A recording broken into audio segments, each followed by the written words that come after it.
Welcome દોસ્તો. તો આજથી શરૂ થાય છે સુવાક્ય સાગરની ડાયરી, મારી સુવાક્ય સાગરની ડાયરી. નવીનભાઈ દ્વારા ખૂબ જ સુંદર સંકલન છે કે આજથી કંઈક આવનારા એપિસોડ્સ અમે વિષયવાર આપની સમક્ષ રજૂ કરી રહ્યા છીએ. આપ એન્થુઝિયાસ્ટિક છો, ઉત્સાહી છો? અરે ભાઈ, કેમ આવો પ્રશ્ન પૂછો છો?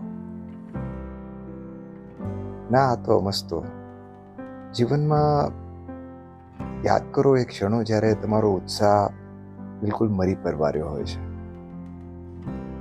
ઘણી બધી સફળતાની વચ્ચે પણ નિરુત્સાહી વ્યક્તિ લાઈફને બિલકુલ એન્જોય નથી કરી શકતો.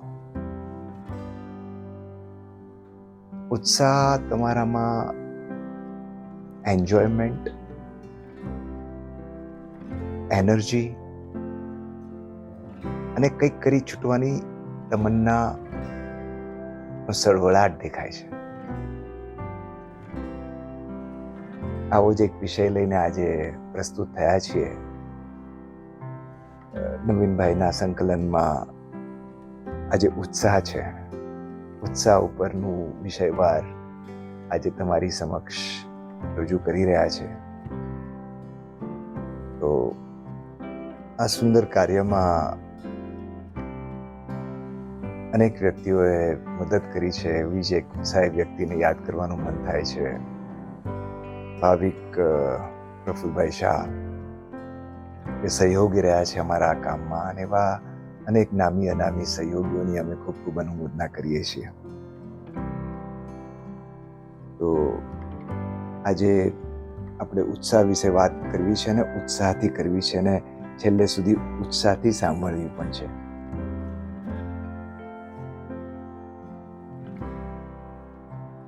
ઉત્સાહ એટલે શું? ઉત્સાહ આપણી નસોમાં વહેતું અમૃત છે. ઉત્સાહ વિનાનો માણસ જીવતે જીવ મૃત છે. ઉત્સાહ વિશ્વાસ છે, ઉત્સાહ આત્મવિશ્વાસ છે, ઉત્સાહ જીવનનો સાચો શ્વાસ છે. ઉત્સાહ જીવનની વસંત છે, બાકી બધો નકામો ખંત છે. ઉત્સાહ એ માનવીનો મૂળભૂત સ્વભાવ છે. જીવનના બગીચામાં જો યશ, કીર્તિ, પ્રતિષ્ઠા અને પ્રેમના પુષ્પો ખીલવવા હોય તો સૌપ્રથમ ઉત્સાહનું ગુલાબ વાવવું પડશે. ઉત્સાહના ફૂલ વિના બાકીના બધા પુષ્પોની કોઈ કિંમત નથી.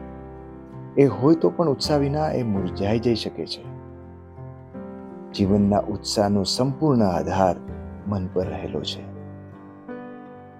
વાતનો સાર એ છે કે તમારી આવડત ગમે તેટલી હોય, અભ્યાસ ગમે તેટલો હોય, પણ જો વ્યક્તિત્વમાં ઉત્સાહનું ચોગું નહીં લાગેલું હોય તો કદાચ સફળતા તમારાથી જોજનો દૂર પણ જતી રહે.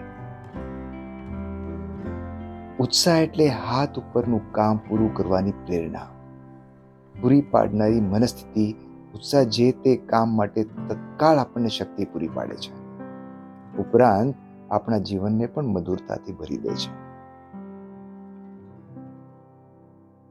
એક વખત ઇન્ટરવ્યૂ ચાલતો હતો ને બહુ બધામાંથી શોર્ટલિસ્ટ થઈને 2 કેન્ડિડેટ હતા. Almost same education, same experience, બધું લગભગ સરખા જેવું. અને ભાઈ વિચારમાં પડી ગયા. એમણે કેવી રીતે કોને સિલેક્ટ કરવો એક વિસામણ હતી. ટોસ કરે કે શું કરે. એમણે બંનેને એક બોરિંગ જેવું કાર્ય આપ્યું અને દૂરથી એમને ઓબ્ઝર્વ કર્યા. એક જણને સિલેક્ટ કરી લીધો.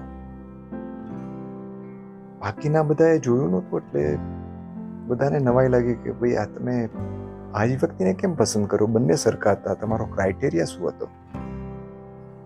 તો કે હું પણ તમારી જેમ કન્ફ્યુઝ હતો.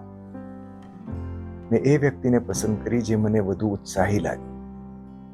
કે મેં એ લોકોને એટલે જ એક બોરિંગ કામ આપ્યું હતું, પણ આમાંનો એક એ બોરિંગ કામને પણ અતિ ઉત્સાહથી કરી રહ્યો હતો. તો ઇન્ટરેસ્ટિંગ કામને તો ઉત્સાહથી કરશે જ એવી મને ખાતરી થઈ, એટલે મેં એને સિલેક્ટ કર્યો.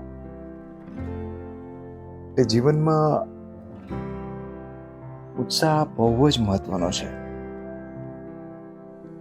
જીવનમાં એટલો બધો ઉત્સાહ ભરી દો કે જીવનના સંઘર્ષો હળવા થઈ જાય. એક અતિ સફળ એવી વ્યક્તિ પોતાના એ બધા સફળતા વચ્ચે અચાનક એની પત્નીને એક જીવલેણ રોગ થયો, કેન્સરની કોઈ બીમારી હતી અને તે પણ છેલ્લા સ્ટેજનું, કોઈ બચવાના ઉપાય નહોતા બચ્યા. છેલ્લી મરણ પથારી પર એ સ્ત્રી હતી ને ત્યારે એના પતિ સામે જોયું, કહ્યું કે મારી એક ઈચ્છા પૂરી કરશો. અતિ ગળગળા સ્વાદે પતિએ કહ્યું, તું કહે તે, મારા 2 છોકરાઓને તમે પ્રોપરલી સાચવી લેશો? એ કઈ કહેવાની વાત છે? આટલી બધી સંપત્તિ છે, લોકો કંઈ કામ નહીં પણ કરે ને તો પણ લોકો બહુ સુખેથી જીવન જીવી શકશે. પેલી કે ના, મારે એ નથી જોઈતું. પૈસા નહીં આપો તો ચાલશે એમને, પણ એમને ઉત્સાહથી જીવતા શીખવાડશો. પેલા ભાઈની આંખમાં આંસુ આવી ગયા, કારણ કે હતાશ થયેલી વ્યક્તિને ઉત્સાહ શું હોય એને પૂરેપૂરી સમજ હોય છે. એટલે જ પહેલા પગથિયે ઉત્સાહ હશે તો ટોચ સર કરી શકાશે. ઉત્સાહ અનેક શક્તિઓને ક્રિયાશીલ કરે છે. ચારે બાજુથી દરવાજા બંધ થઈ જાય, આફતો આવે તો પણ ઉત્સાહને મરવા ના દેશો. તમને જો જીવન જીવવાનો કંટાળો આવતો હોય તો માની લેવું કે તમારામાં ઉત્સાહની કમી છે. ઉત્સાહ વિનાનું જીવન ક્યારેય સુખ અને સમૃદ્ધિ ભર્યું હોતું નથી.